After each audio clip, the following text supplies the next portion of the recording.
Eco Mantra is an environmental engineering consultant aiming to help businesses create unique experiences by integrating sustainable strategies in their properties. The initiative was started in Bali in 2014 by Sean Nino, Maitri Fischer, and Ryan Lam, and since then, Mantra has worked and partnered with numerous international collaborators to spread these impacts. And with many buildings and developments coming along more than ever now, we want to dissect open and really understand what makes a thriving environment that can sustain a long time. And with Maitri today, with the many cases that Mantra has come across, we will talk about just that. So thank you so much for being here. Thanks for having me, Karina. It's a pleasure. I'm really looking forward to our conversation. So would you first tell us about Eco Mantra and what led you to starting it? Sure. So Eco Mantra really is a story of passion and sadness and regeneration in a way. I grew up in Bali from the age of 1, and after having completed university abroad, I completed high school in Bali, but completed university abroad. I came back, throughout studying for summers, for Christmas to be with the family. And during this time, it was 2006 until 2014. During this time, I saw Bali basically become a mass tourism destination. And every time I came back, I saw a greater degree of degradation, of destruction, of more development, of more mass tourism. And it was really concerning and sad for me. And so my business partner and I, Nino, and eventually also Wayan Lam, we started Mantra in 2014, really first trying to understand what the impact of tourism and development was on the island, and then looking for tangible, financially feasible ways to work with the biggest industry, tourism and development, to reduce its impact on the environment and on Bali, in an effort to try and preserve the island that I call home and that I love, and the culture that sustains us and that people come here for. So now 2014 was kind of our discovery year, where we were trying to figure out what it is that we're going to do and how we can make money out of it as well. But since then, we've evolved into an environmental engineering company or a consultancy. And our primary focus is to work with visionary leaders, developers, to create eco-friendly destinations and experiences. I think experiences are really important, by integrating sustainable design into the development of these one-of-a-kind properties. So we now say that we are specialized in environmentally sustainable design. And what that is, it's a design philosophy. We're an engineering company, so we approach the design from an engineering perspective, but also through integrated design with architects. And what that is basically a design philosophy focused on understanding how we impact the natural environment. And through that understanding, being able to eliminate or significantly reduce our ecological impact of, say, the development, through skillful engineering and sensitive design, and really a lot of collaboration with all stakeholders and designers on a project. Yeah. That's awesome. So what does sustainability mean to you, and why is it crucial? It can be on personal level or in general. I think it's a really difficult question to answer, but I've thought about it in some context to today's discussion with you. To me personally, what sustainability means is to be in harmony with the environment. That's what it means to me personally. Extending into the work that we do, it means understanding how we impact the environment and understanding how the environment can support us, or how much more of what we do the environment can support. It comes down to into this concept of the carrying capacity. And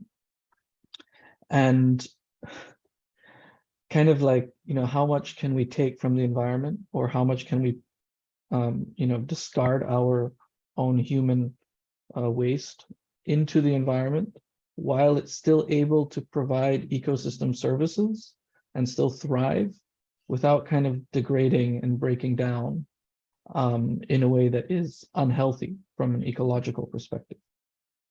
And this is very hard to measure, but principally that's what it's about. It also goes, for me personally, it also goes into culture.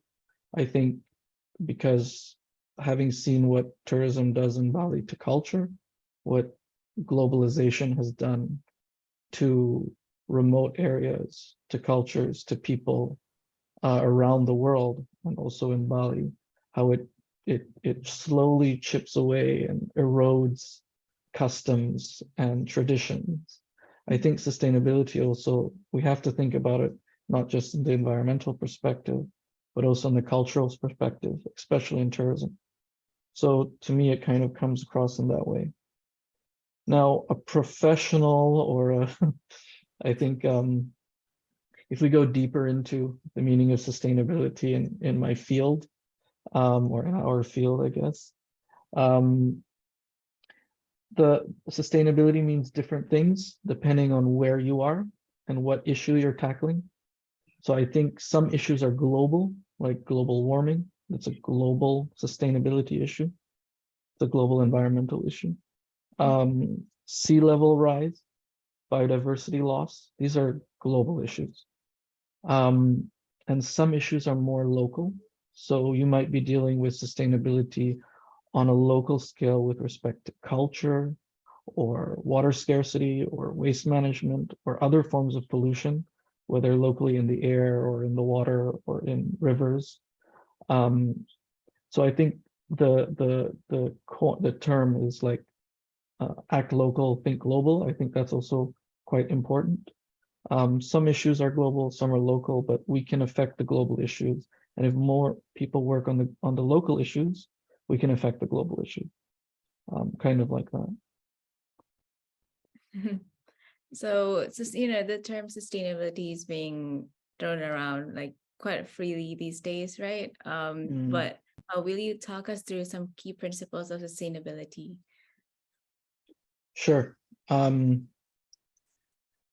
So I think, briefly talking about what sustainability means to me, I think I have a deeper understanding than most people on what sustainability is because it's my passion, it's what we do. But a lot of people, I think, feel the urgency for sustainability because they might feel or see certain environmental degradation around them or be impacted by certain documentaries or movies or talks. So I think sometimes people mean there isn't the environmental literacy around sustainability, I think is still quite low in general globally, understanding it from an ecological or environmental perspective. And so I think there's a lot of brands or people who talk about sustainability in a very shallow way. They might not actually understand it in a holistic manner or in an ecological manner, but most of them mean good. The issue I think that's quite rampant these days is greenwashing, and I think it's really important that we hold the brands and the people that talk about sustainability to a higher level when it comes to sustainability and really hold them accountable for being ethical in their claims.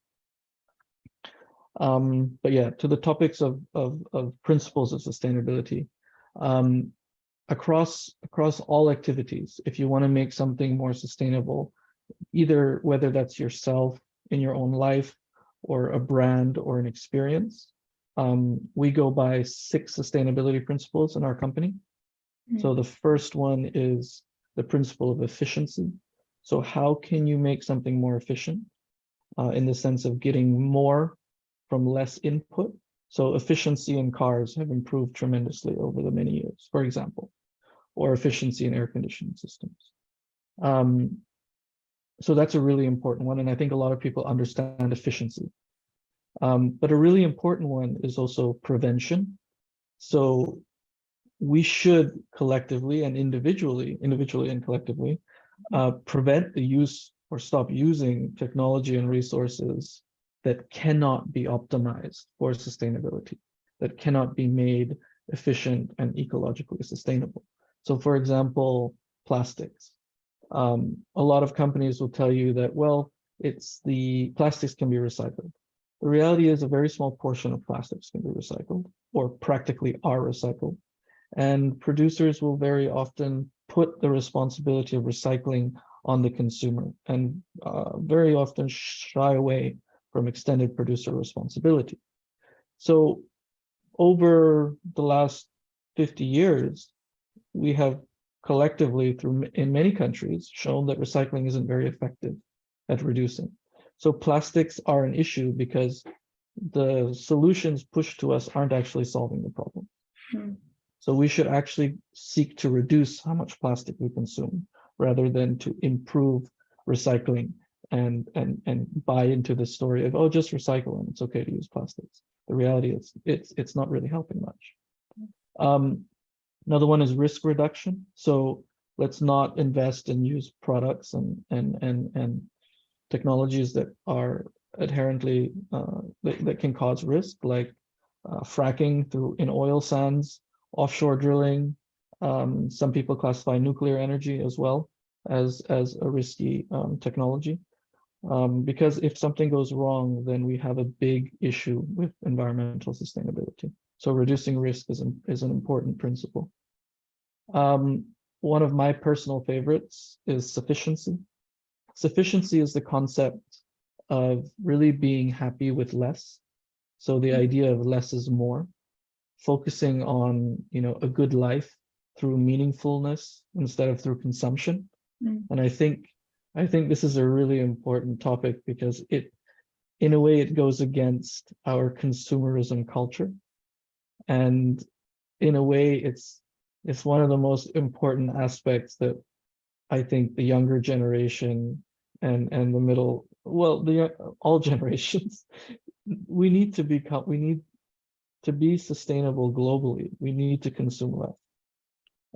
Consumption, it fuels production, and production of goods and products. This has a tremendous impact on the environment. Consuming less is the most direct way to improve our chances globally for humanity to survive climate change. And so, making things last longer, being happy with higher quality products and less of them rather than more of lower quality products. I think this way of life is really important. The other one that a lot of us are familiar with because it's being used a lot these days is circularity. So the concept of circularity really, it comes from an older principle, which is biomimicry. And that is really the idea of how do we look at resources from an environmental perspective and recycle them. So circularity is really trying to mimic what the environment does naturally. It will take something, say a mango that falls off of a tree, that decomposes and turns into, it is used by microbes and other insects as food and is turned back into fertilizer, which fertilizes the tree, which can grow and make more mangoes. This concept of circularity, we copy it. And we try to do the same thing in product development. We try to do the same thing in waste management. And so how do we keep resources circulating is an important way to reduce the use of new resources. So in a way that reduces our primary production of natural resources. And that's really important because primary production of natural resources in most cases have a very large environmental impact. The sixth one is redistribution. And this is one that is coming into popularity. So things like shared car ownership, which is much more popular in Europe these days, or shared bicycles in cities. This means that we can consume less through sharing a resource or through sharing something that we might not be using very often. One that we try to practice in our designs is to convince clients, rather than, for example, if it's a villa development, rather than building all villas with individual pools, let's build one main pool or several pools and areas that guests could share, so that rather than having 50 pools, we might have 5. Mm. And so this is also quite good for reducing water impact. Most of the time you don't use your pool. It's used maybe 5%, maybe even less of your stay. So it's a very excessive commodity. I get it, it's beautiful. We all like to have a pool, but we have to start asking these questions and doing these things, because the amount of development that's going on is just, it's taking up so many resources. So we need to find ways to conserve these resources. Depends how you look at sustainability, but for me, an increasingly important one is regeneration. In many places, we have degraded the environment to such a degree that it's, it's, in many places, it's no longer beautiful. It's suffering. It can't really provide environmental services. It's like, you cut away trees and therefore you reduce your topsoil, and therefore you have less ability to store stormwater, and you create more probability for floods. You add that same case to a village that is at the lower ends or at the flatlands of a mountainous region, and you create a large probability for landslides and flash floods. Mm. So regeneration goes and asks the question, like, how did we degrade the environment? What does it look like before we did that? And can we restore it and regenerate it to its formal glory?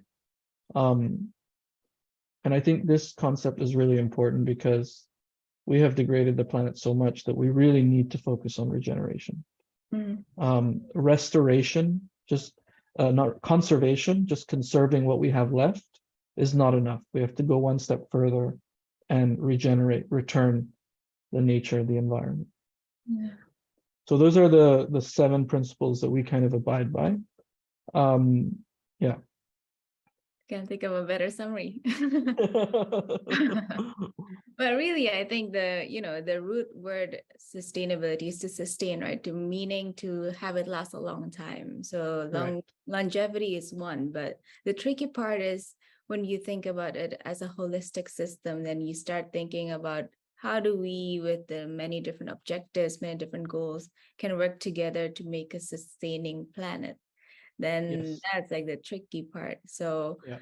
with the many smaller ecosystems within one larger ecosystem, I'm very curious about how can we expand the capacity of the different ecosystems through having cross collaborations. Well, leaving off at regeneration, I think that's a good place to leave off on that question. I think there are examples of cities in Europe, in America, or you can go to the Middle Ages when, Europe basically lost most of its forests.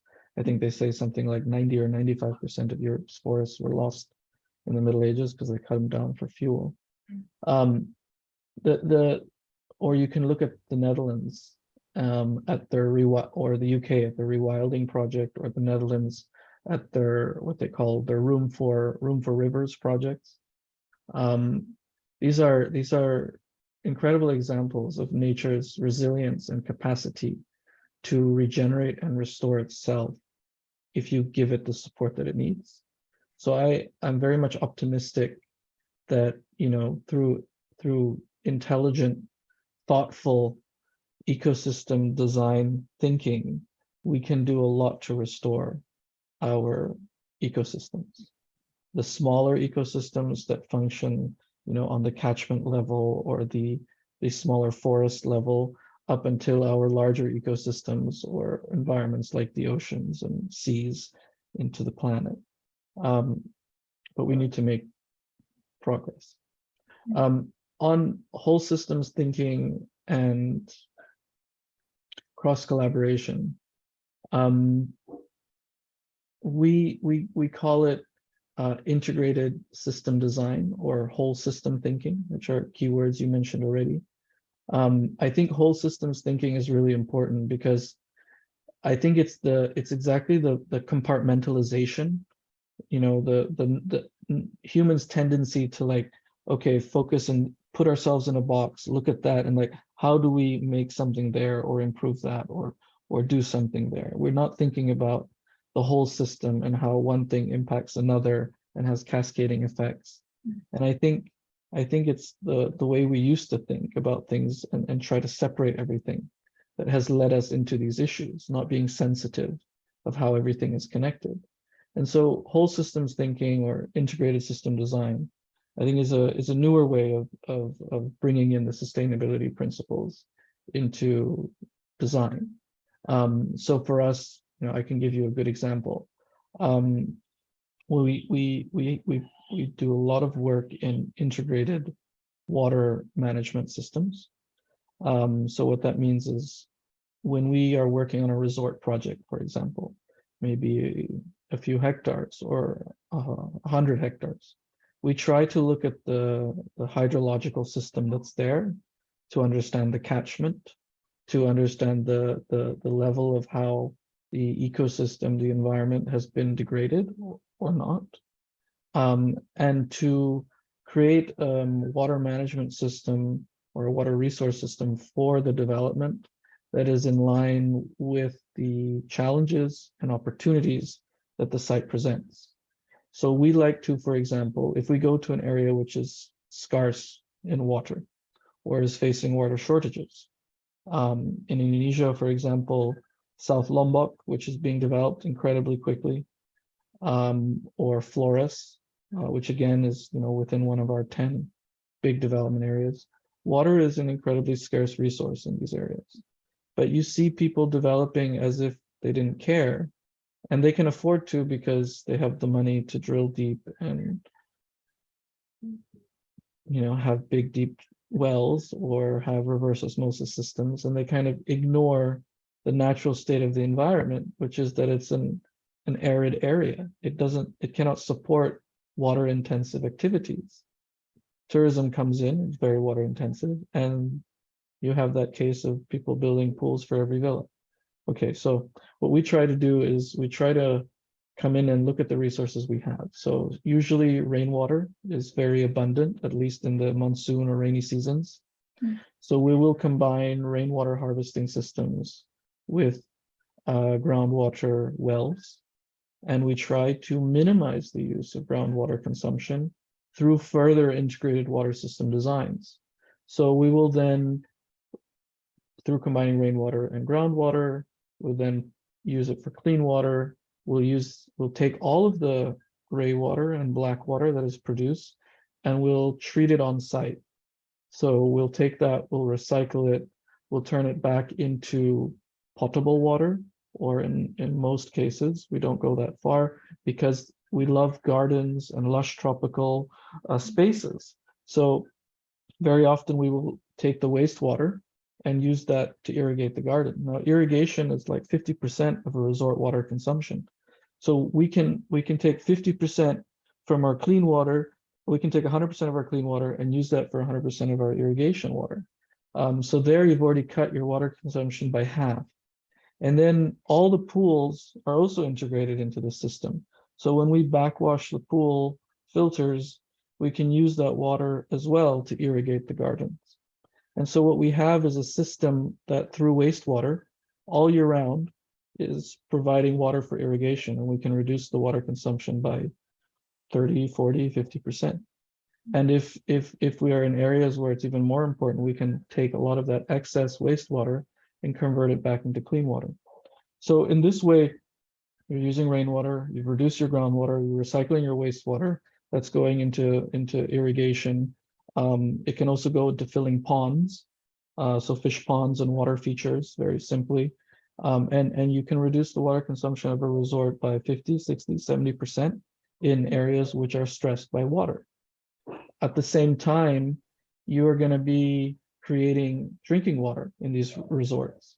And these drinking water systems, which feed off of your rainwater or groundwater, you can scale up the facility just a little bit more and provide clean drinking water for communities, the staff, because very often sanitation and access to clean water in these areas are very limited. So here you suddenly have a resort that's consuming a lot less water. It's providing clean drinking water to its staff and access to that water to local villages and communities. And suddenly you've created something that is so much more.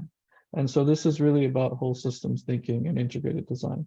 By combining all of these different segments that are typically separate, we can actually reduce and create positive impacts in the society as well. That doesn't mean that development was sustainable, because, I mean, if you're going to go hardcore about it, you probably should have never put a resort there in the first place, but that's how we want to travel. So I think a lot of our activity is a bit of an effort to minimize. And some say that, that minimizing is alone is not sustainable. So we have to understand the carrying capacity of the environment that we are operating in. Can this environment actually support the resources needed for a development? And can the environment process the waste that is created by this environment? Obviously, it's not going to degrade plastic, but there's always waste in the form of wastewater or other things that is created. So it's really important that, you're not putting activities, buildings, developments that the environment cannot support in areas that are not meant for it. Putting an eco resort somewhere where the environment is clean and pristine and able to support a small footprint of tourists is usually fine. But putting a resort in a place which is already stressed, over tourist, too much development, been degraded, environmental degradation, it cannot support additional tourism activities. So the location where your project is very much determines whether or not, firstly, you should do it there or not, but secondly, like what you need to be sensitive towards. Yeah. Well, then how does Eco Mantra so far balance both the needs of user or client and the environment? Though, like, from the surface, it may seem like they're contradicting each other, but essentially, if you're now thinking about sustainability, they should go hand in hand. But like, how do you try to convince your clients? Yeah, so that's a good question.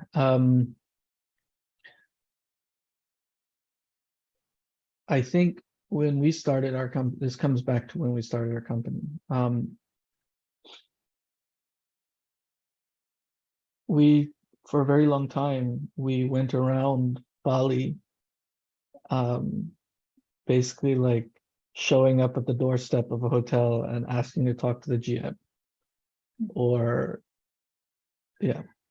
basically like that, or writing an email and asking for a meeting. But we did a lot of like knocking on doors. And we tried to understand, like, how can we help them be more sustainable? How can we make that beneficial for them? And so the number one thing is, in the very beginning of our years, the number one thing we realized is it has to make financial sense. So sustainability, and the first principle was efficiency, right?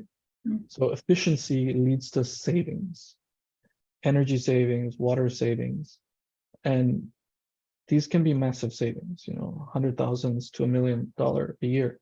And for a business owner, that affects the bottom line, and that means they can invest in other areas and hire better staff and have a better GM and all those things. So efficiency very much is like a pillar in the driving force for why sustainability is being adopted by a lot of companies.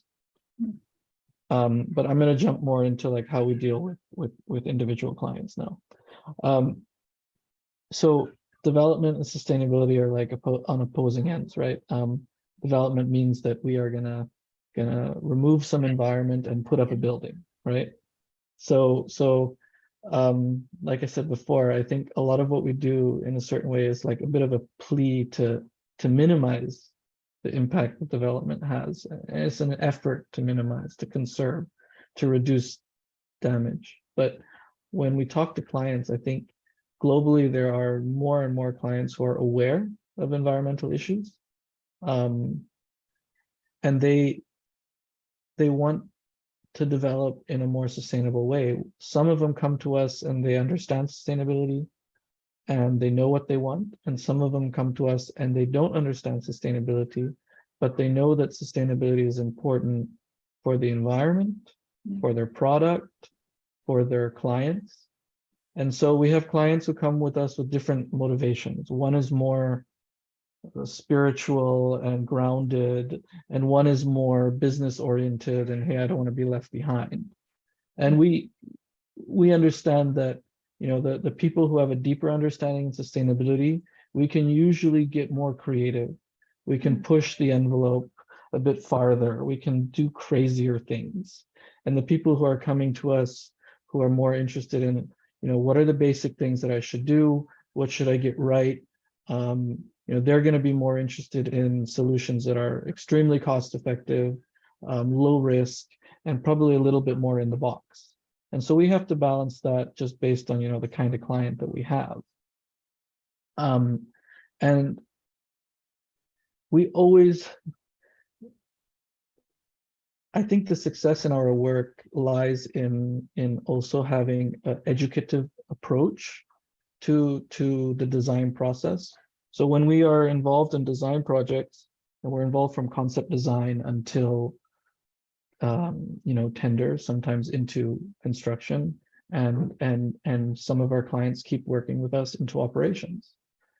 So we have at least a whole year to educate our clients about environmental topics, about sustainability.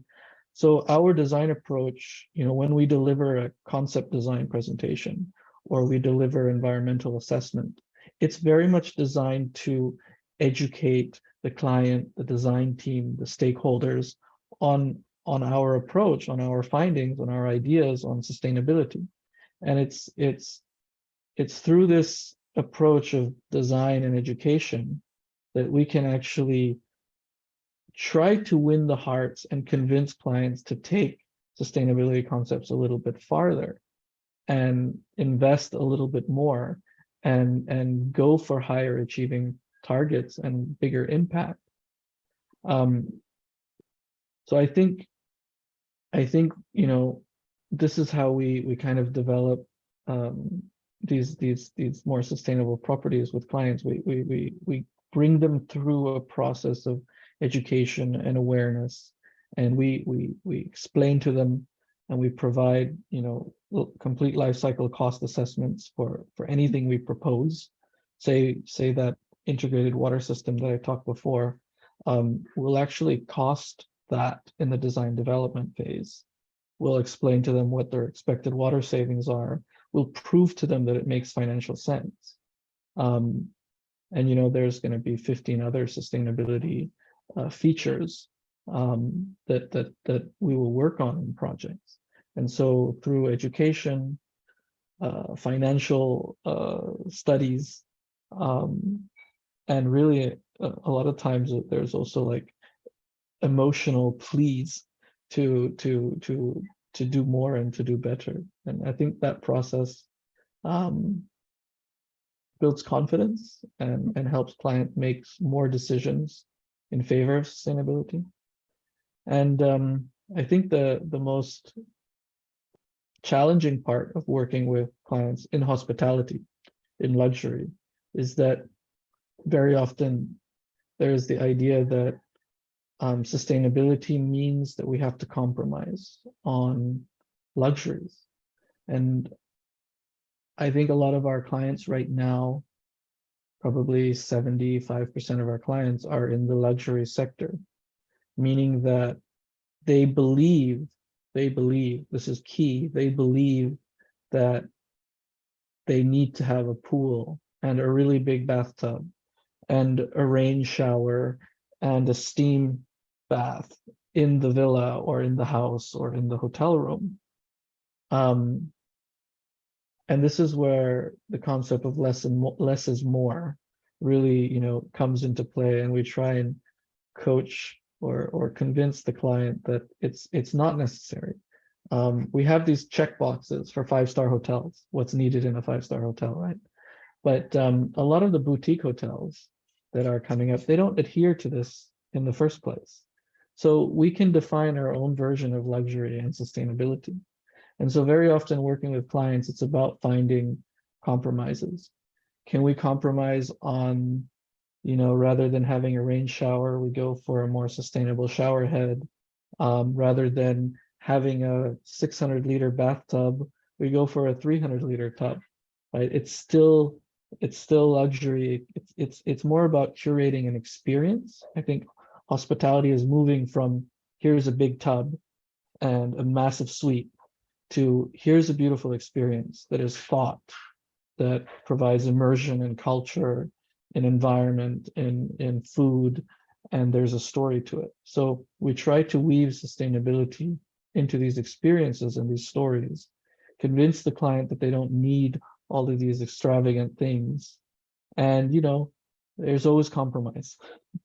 And the design phases of a project, there's so many meetings and presentations. So there are many opportunities to slowly get to that result. Yeah, but it'll change through time, I think. It is changing. The travel industry is changing. I just hope that it will change fast enough. Faster. Yeah. It's not changing fast enough for me. Well, with your background yourself in engineering, so how do you balance engineering and constant innovation while also still promoting human-centered approach in design and building? Yeah, that's a good question. So I think I like to joke with my clients, and I in the beginning, depends. Yeah, I like to joke with my clients in the beginning. I say, we don't just do engineering, we also do emotional support. And it couldn't be more true. For a lot of our private clients who are building houses or sometimes factories or shops, or small boutique resorts, it's a very emotional experience that they're going through sometimes. And it can be overwhelming to navigate through the design phases and work with all of the different designers and stakeholders and deal with all of the legal things and permits that they have to get. So we offer a very holistic service, and I like to joke with my clients that we also offer emotional support. To me, why I said emotional support, because it's personal. The client is going through, very often it's the first project. For a lot of our clients, it's their first project, and it's overwhelming. So I think for me, good design is always human-centered, and good designers are always sensitive to the client and the user. And I think architecture, in a way, is good architecture, in a way, is one of the most beautiful expressions of human-centered design, because it's very much focused on how a person will use the space. Not always. Some architecture is very practical, but practicality, towards producing something, like if you go into factory and systems designs. But if you do homes and hotels and resorts, it's very much focused on the human. And so I've always wondered why engineering isn't like that. And so we've tried to bring in a human-centered approach into environmental design and engineering. Because we're not architects. Obviously, we work a lot with architects. but why are engineers always sitting in the corner of the room and not willing to voice their opinion? And they're kind of like, every time you meet these classical design meetings, you have the MEP team in the back, like hunched over, hoping no one will ask him a question. And I always thought that was just so sad. And so we are very outgoing in our design approach, and we're always challenging ideas and providing new concepts. And in engineering, I mean, in the beginning years, we were helping clients in operations, and we saw that there was a lack of human-centered design for the engineering teams that would maintain properties. So access to pump rooms, to engineering spaces, to electrical panels, the environmental control, the humidity and the temperature in these rooms were not well thought out.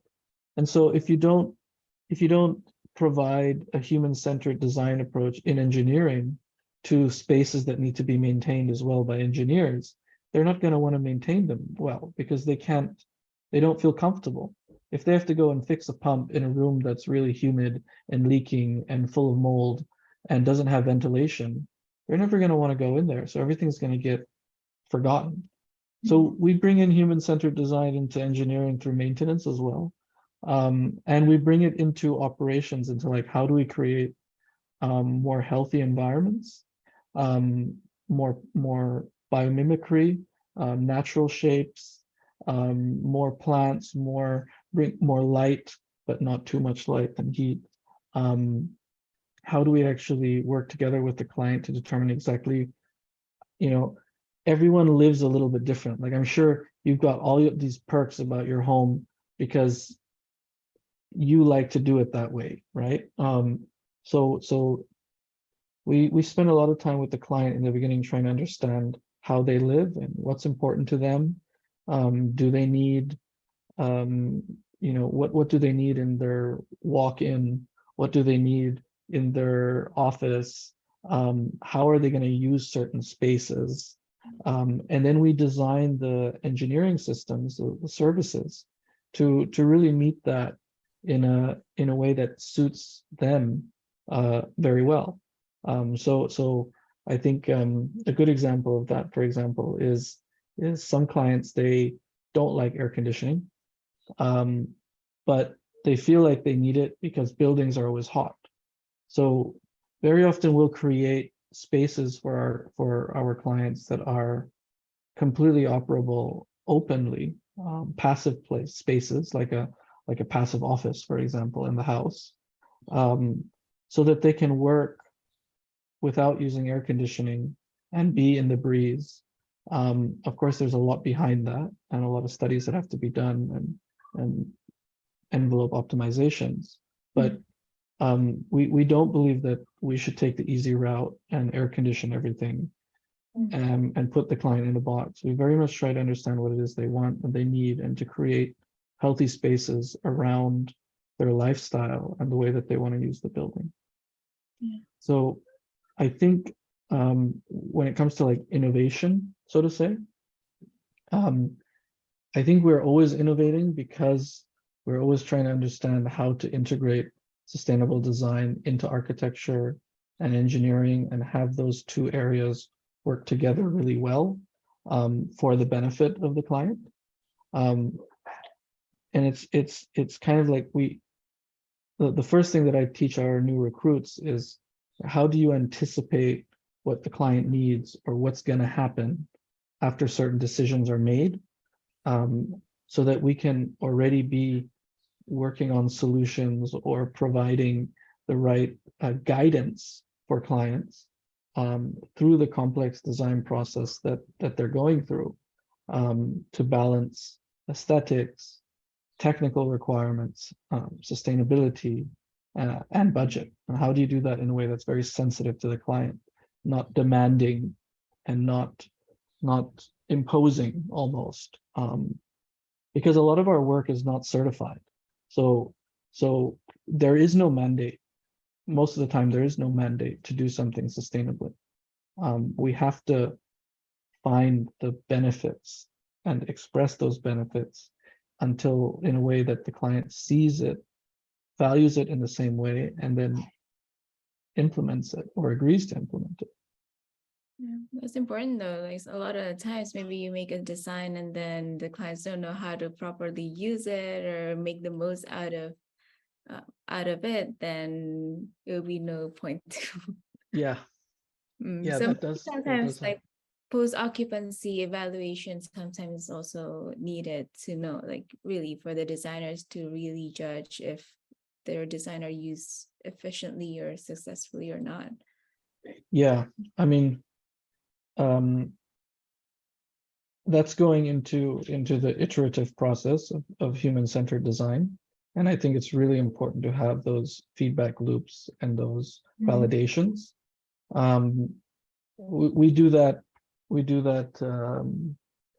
informally because we are always very curious to understand how our clients enjoy and use the spaces, and we learn a lot from those experiences for the next projects, kind of a thing.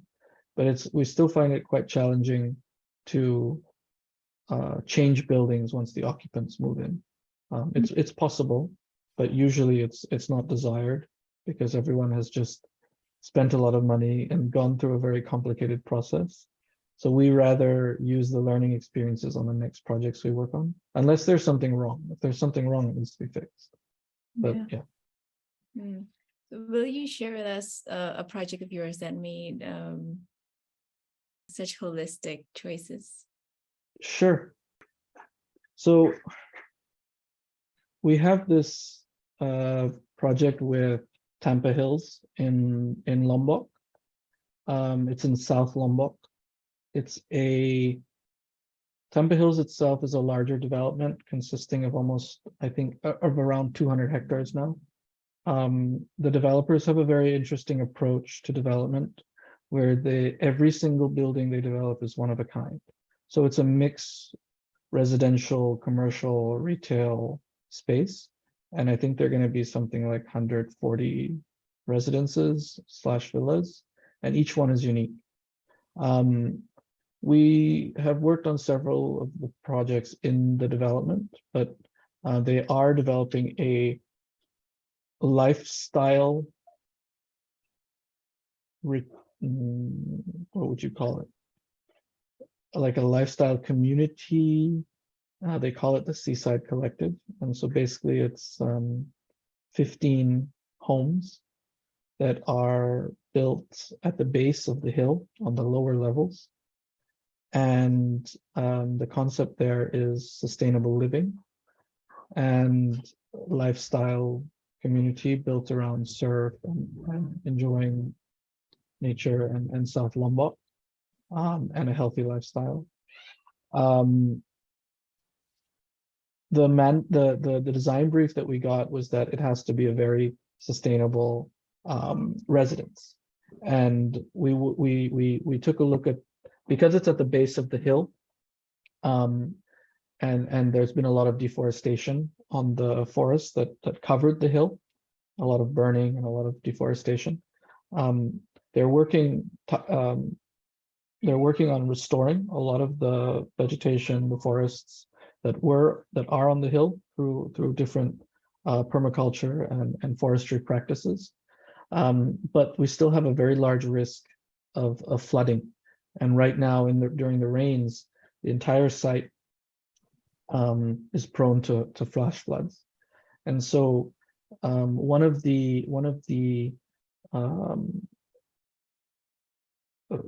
features, I would call it maybe, that we implemented there was an integrated water management solution, not just for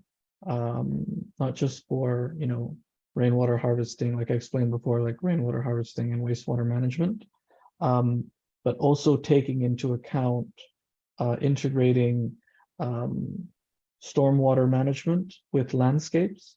So for this project, we actually developed a natural or more sustainable stormwater management strategy, whereby the runoff from the hills first enters a retention pond on the outer border of the development. The retention pond is natural, so it's not lined. It allows for water that is retained and captured there to seep into the ground. It's planted so that there are plants to capture a lot of the debris and sediment. And then as this system overflows with more rains, it feeds into natural swales and channels that go through the property.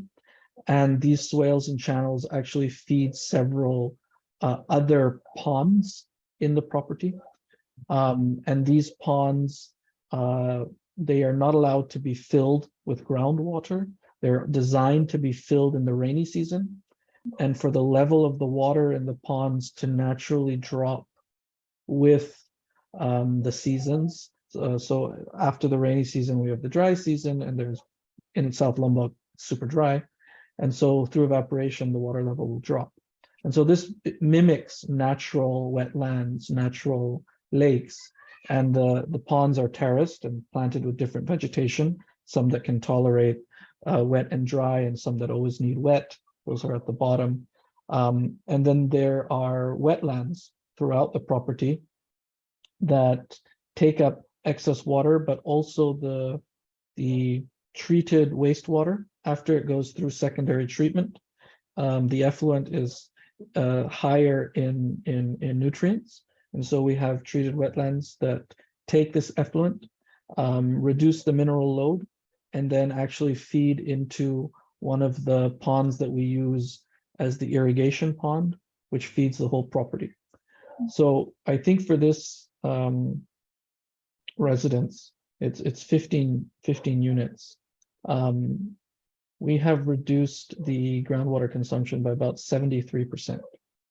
And at the same time, we integrated that with, a stormwater management system, which is natural and integrated into the landscapes.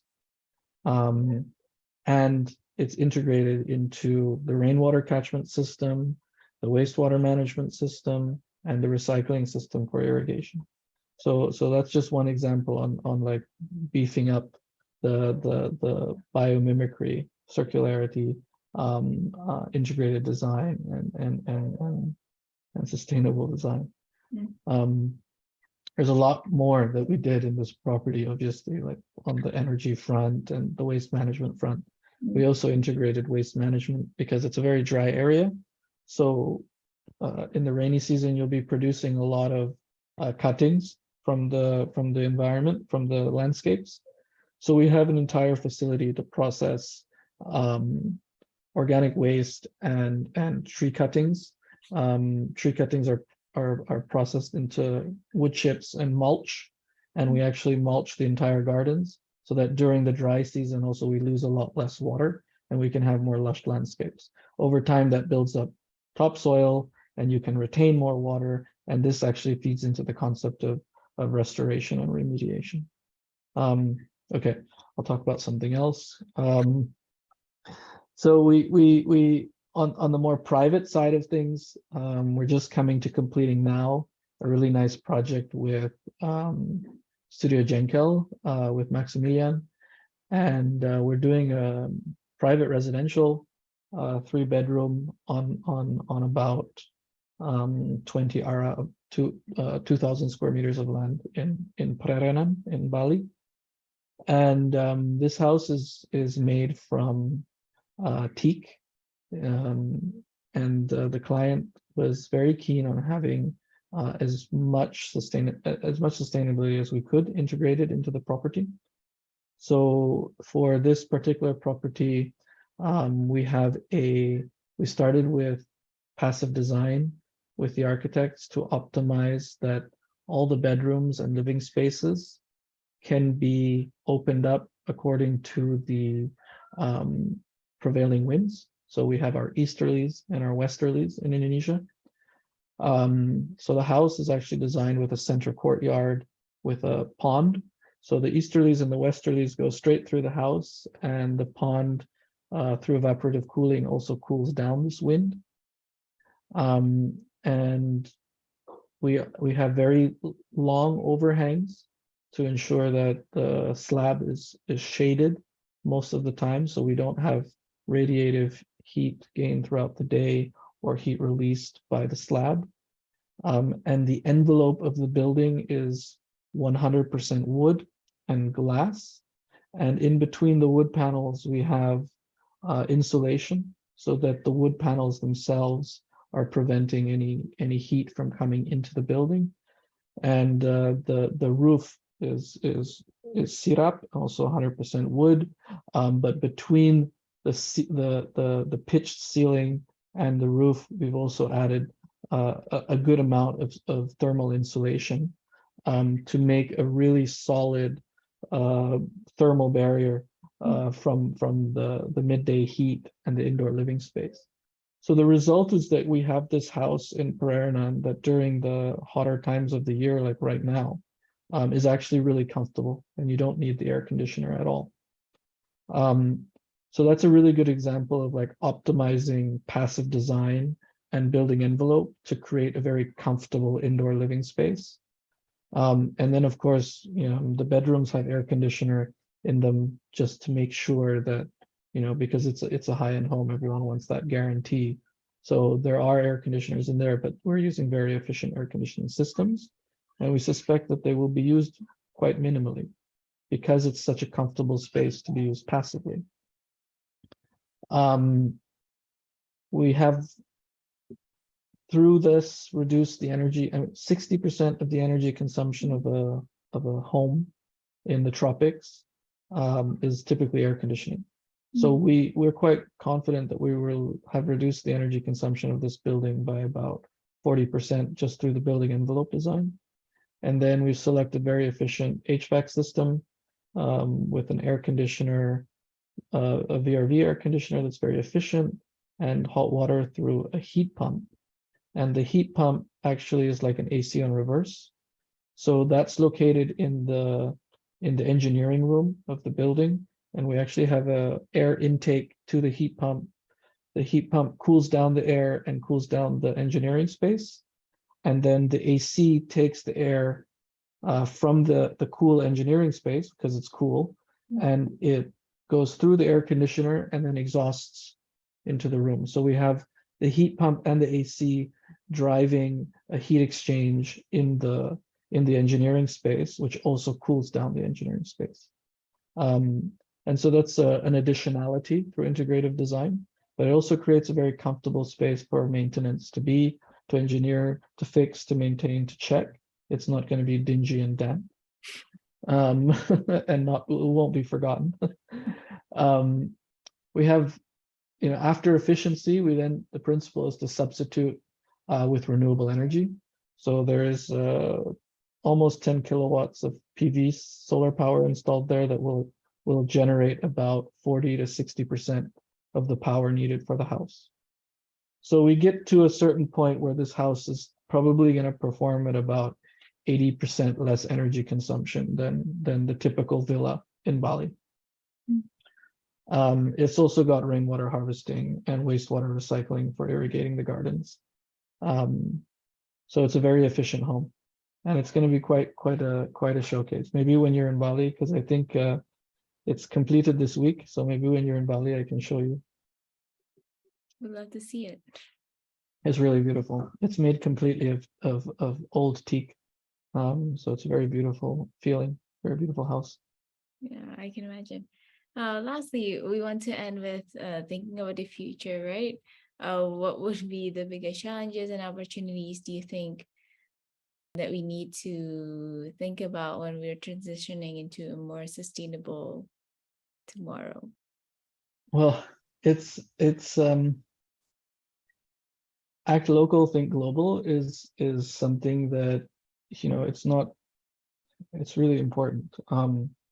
We need to change ourselves and our own lifestyles to consume less and to consume more responsibly in terms of consuming things that have a lower impact. Because that's how you change the world. You have to start with the self. personally, for me, what's really concerning is population growth and the carrying capacity of our planet. There's this one very simplified concept, which talks about Earth Overshoot Day. You may have heard it.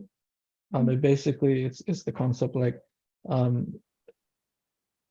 the formula right now indicates that the resources that humanity consumes would need 1.6 planets to provide. Wow. So we are depleting resources at a way that the planet is not able to sustain. And population growth is expected to continue over the next decade at least, and especially in developing areas, which with population decline in developed areas. The footprint of developed countries is much larger than developing countries, and consumerism is not going to slow down. And the concept of perpetual growth, I don't see that disappearing anytime soon. It's engraved into our idea of thinking of productivity and the economy. It's all chasing growth and addition and expansion and consuming more. It's what it's all built on. So that really concerns me, because it's precisely that which is getting us into trouble. And cleaning up the mess. We've already made a mess. We can't really clean it up that quickly. And so population growth is quite an intense factor and pressure on the planet. So for me, like I said earlier, biggest challenges I think for the transition to sustainable tomorrow is like slowing down population growth and even going into the negative. And on a personal basis, being happy with less and proliferating the culture of happiness through self and through experience rather than through consumerism and excess. Finding meaning in life through spirituality rather than through consumption. I think it's something important that we can teach our children and talk with our friends and try and live by. I think that would make a really big impact if more and more people actually had a life philosophy in line with that. And I think, I think we all know that global climate change is the biggest challenge that our generation and our children's generation will face and are facing. And I'm an optimistic person, so I remain optimistic. I think Mother Earth is incredibly resilient. And I think if you give her the chance, if you give nature a chance, it will regenerate and restore. A lot of the damage we've created is irreversible. If you look at biodiversity loss and extinction, you can't reverse that. But a lot of things are still reversible and fixable, but we have to act now. And climate change and the science behind climate change is basically saying that, we have until 2030 to get our consumerism under control and to get our emissions under control. And so I think really the most urgent thing for all of us is to how do we get to some state of stability where we're not polluting more, growing more, consuming more, and releasing more carbon dioxide by 2030.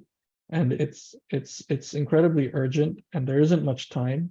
It almost feels overwhelming.